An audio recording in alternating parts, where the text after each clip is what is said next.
Dans moins de 500 jours, ces berges sur Seine seront noires de monde. 600 000 personnes attendues pour la cérémonie d'ouverture des JO. Autour des stades se masseront aussi des foules immenses sous l'œil de ces caméras.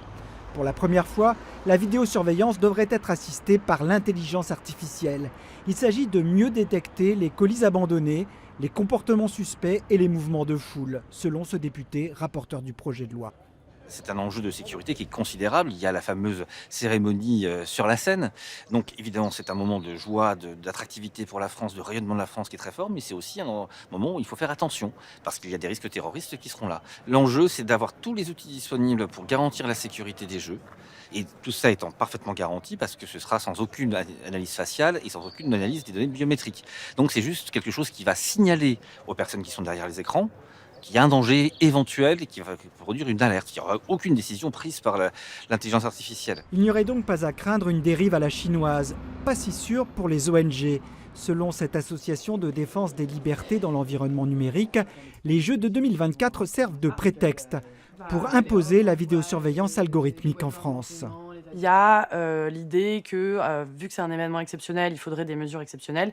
Et ça permet de rendre plus acceptable cette technologie qui, pour nous, est très dangereuse, très intrusive, parce que c'est vraiment un changement de nature des caméras, un nouvel outil à disposition de l'État qui, en gros, mettrait une couche logicielle sur les flux de vidéosurveillance pour analyser en permanence nos comportements et les classer en normal, pas normal, suspect, pas suspect. Cette technologie, c'est la même que la reconnaissance faciale.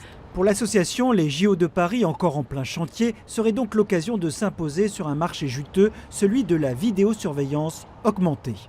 L'état du marché, c'est énormément d'entreprises françaises, que ce soit des grosses boîtes comme Thales ou des petites startups, qui poussent pour cette loi.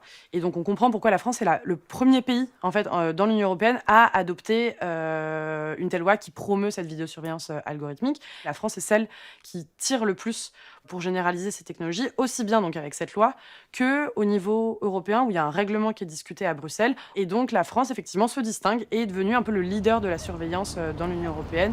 La loi défendue par la majorité gouvernementale prévoit qu'il s'agira d'une expérimentation, limitée dans le temps jusqu'à fin 2024.